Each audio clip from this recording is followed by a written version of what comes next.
السلام علیکم ورحمۃ اللہ وبرکاتہ. ناظرین, استقبال ہے فکر و خبر اسٹوڈیو میں. میں رضوان احمد ندوی ملکی اور عالمی اہم اور خاص خبروں کے ساتھ.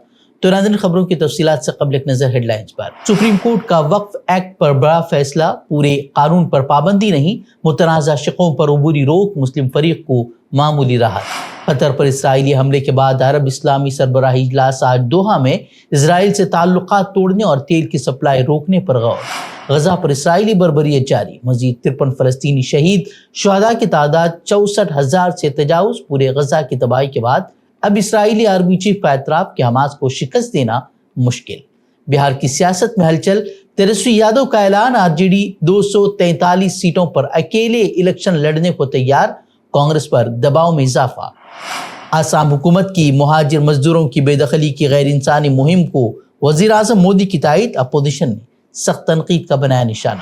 تو ہم بڑھتے ہیں خبروں کی تفصیلات کی طرف. سپریم کورٹ نے متنازع وقف ایکٹ پر آج ایک بڑا فیصلہ سنایا ہے. عدالت نے پورے قانون پر پابندی لگانے سے انکار کر دیا ہے, لیکن کئی متنازع شقوں پر عبوری روک لگا دی ہے, جس سے مسلم فریق کو معمولی راحت ملی ہے.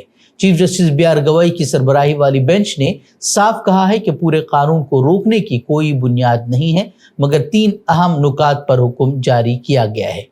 پہلا فیصلہ, اب ضلع کلکٹر یہ طے نہیں کرے گا کہ کوئی جائیداد وقف ہے یا نہیں. عدالت نے کہا کہ ایسا اختیار دینے سے تنازعات پیدا ہو سکتے ہیں. دوسرا فیصلہ, وہ شق ختم کر دی گئی ہے جس میں کہا گیا تھا کہ وقف صرف وہی شخص کر سکتا ہے جو کم از کم 5 سال سے مسلم مذہب کی پیروی کر رہا ہو. عدالت نے اسے امتیازی قرار دیا. جبکہ تیسرا فیصلہ, وقف بورڈ اور مرکزی وقف کونسل میں غیر مسلم اراکین کی تقرری فی الحال روک دی گئی ہے جب تک حکومت کوئی واضح اصول نہیں بناتی. البتہ عدالت نے یہ بھی واضح کیا ہے کہ مرکزی کونسل میں 4 اور ریاستی بورڈ میں 3 سے زیادہ غیر مسلم ارکان نہیں ہوں. یہ ہمارے لیے ایک جیت ہے, ایک لمیٹڈ ہی جیت صحیح, لیکن جیت ہے جہاں ایسا ایک قانون آیا تھا جس سے وقف پراپرٹی ڈسپوزز ہوئی تھی, جس سے مسلمان وقف بنا نہیں سکتا تھا, ان سارے پروویژنز پہ اب اسٹے ہو چکا ہے. تو یہ ہمارے لیے ایک بہت پازیٹیو وہ آرڈر ہے. وقف بائی یوزر پہ ابھی ہمیں پڑھنا پڑے گا کیونکہ پروناؤنسمنٹ میں اس پہ ابھی کچھ نہیں کہا ہے. ممبرس کو لے کے کہا ہے کہ 3 سے زیادہ وقف بورڈ میں نان مسلم ممبر نہیں ہو سکتے ہیں, اور چیف ایگزیکٹو آفیسر کوشش یہ کی جائے کہ وہ مسلمان ہوں. DM کے ادھیکار کو یہ کہا ہے کہ ایگزیکٹو جوڈیشری کا رول نہیں لے سکتی ہے, وہ دونوں سائڈ نہیں رہ سکتی ہے. اس پہ کہا ہے جب تک ایک پراپر میکینزم نہ بن جائے کسی کو ڈسپوزس نہیں کیا جا سکتا اور تھرڈ پارٹی انٹرسٹ نہیں کریٹ کیا جا سکتا ہے وقف پراپرٹیز میں جو ڈسپیوٹ. کانگریس کے MP عمران پرتاپ گڑھی نے اس فیصلے کو مسلمانوں کے لیے راحت قرار دیا ہے اور کہا ہے کہ حکومت اب لوگوں کے ایمان پر سوال نہیں اٹھا سکتی. انہوں نے کہا کہ یہ لڑائی آگے بھی جاری رہے گی. یاد رہے کہ وقف ایکٹ کو چیلنج کرنے والوں میں اسد الدین اویسی, امانت اللہ Khan, Maulana Arshad Madani, All India Muslim Personal Law Board اور کئی دیگر سیاسی و سماجی رہنما شامل ہیں. وہ یہ فیصلہ بلا شبہ وقف املاک کے تحفظ کی جدوجہد میں ایک اہم سنگ میل ہے, لیکن اب سب کی نظریں حتمی سماعت پر مرکوز ہیں. قطر میں اسرائیلی حملے کے بعد عرب ممالک اب سر جوڑ کر بیٹھنے کو مجبور ہو گئے ہیں. کل قطر میں عرب ممالک کے وزرائے خارجہ کی بند کمرے میٹنگ کے بعد آج عرب اسلامی سربراہی اجلاس قطر میں شروع ہو رہا ہے, جس میں اسرائیل کے خلاف ٹھوس قدم اٹھانے کی توقع کی جا رہی ہے.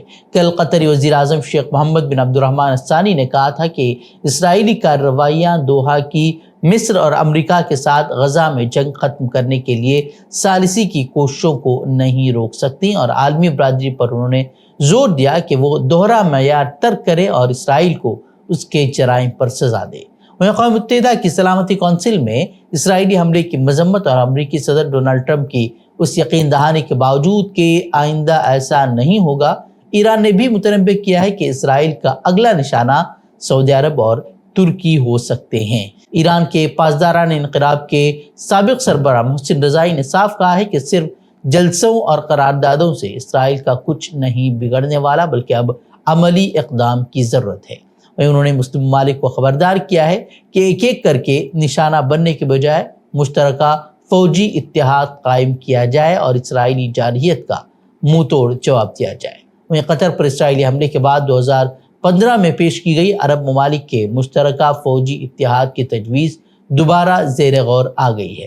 اور مصر نے تجویز دی ہے کہ مجوزہ فوجی اتحاد کا ہیڈ کوارٹرز قاہرہ میں قائم کیا جائے. وہیں آج کے اجلاس میں اسرائیل سے سفارتی تعلقات منقطع کرنے اور اسرائیل کی حمایت کرنے والے ممالک کو تیل کی سپلائی روکنے پر بھی غور ہو سکتا ہے۔ فی الحال مصر، اردن، متحدہ عرب امارات، بحرین، سوڈان اور مراکش وہ ممالک ہیں جن کے اسرائیل سے باقاعدہ سفارتی تعلقات ہیں۔ غزہ میں اسرائیلی فوج کی بربریت جاری ہے۔ گزشتہ 24 گھنٹوں کے دوران مزید 16 بڑی عمارتوں کو تباہ کر دیا گیا ہے۔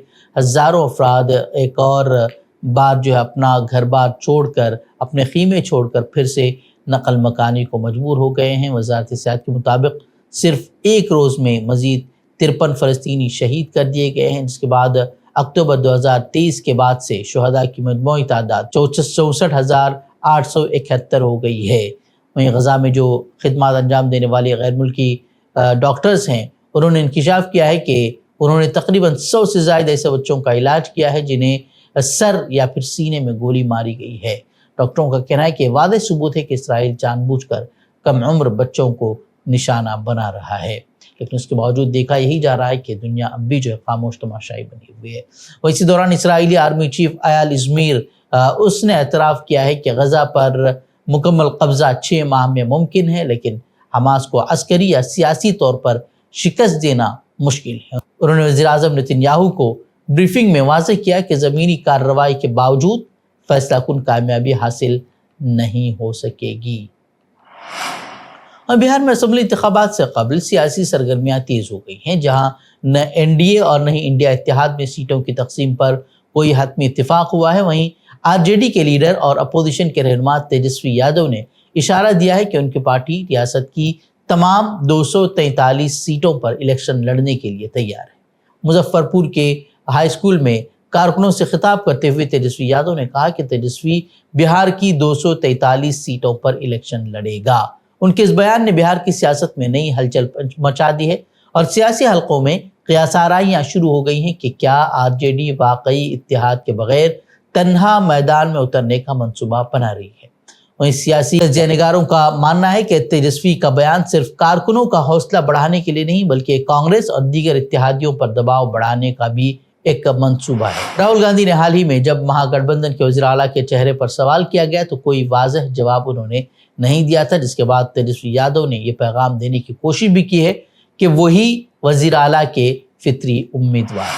آسام میں 2 بڑے انتخابی جلسوں سے خطاب کرتے ہوئے وزیر اعظم نریندر مودی نے ایک بار پھر غیر قانونی ہجرت کو قومی سلامتی اور آسام کی شناخت کے لیے بڑا خطرہ قرار دیا ہے۔ انہوں نے کہا کہ بی جے پی کا ہدف ملک کو گھسپیٹیوں سے آزاد کرانا ہے اور خبردار کیا کہ جو سیاسی جماعتیں گھسپیٹیوں کو بچانے کی کوشش کر رہی ہیں ملک انہیں کبھی معاف نہیں کرے گا۔ لیکن سیاسی مبصرین اور اپوزیشن جماعتوں نے وزیر اعظم کے بیانات پر سخت رد عمل ظاہر کیا ہے۔ کانگریس کا کہنا ہے کہ مودی حکومت ایک طرف گھسپیٹیوں کے خلاف سخت بیانات دیتی ہے اور دوسری طرف immigration and foreign exemption order 2025 کے ذریعے ان مہاجرین کو قانونی تحفظ فراہم کر رہی ہے جو کہ دسمبر 2024 تک بغیر درست کاغذات کے بھارت میں داخل ہوئے یا جن کے ویزے کی مدت ختم ہو چکی ہے۔ ماہرین کے مطابق یہ پالیسی واضح تضاد پیش کرتی ہے۔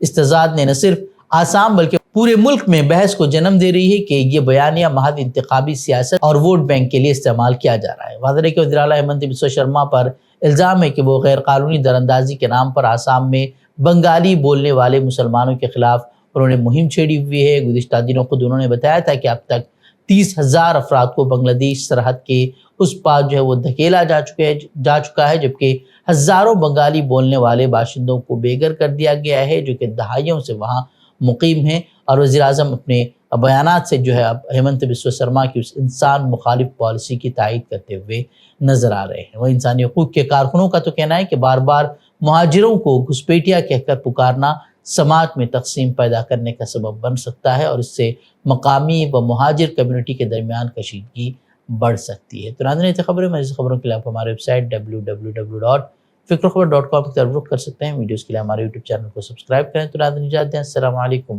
ورحمۃ اللہ وبرکاتہ۔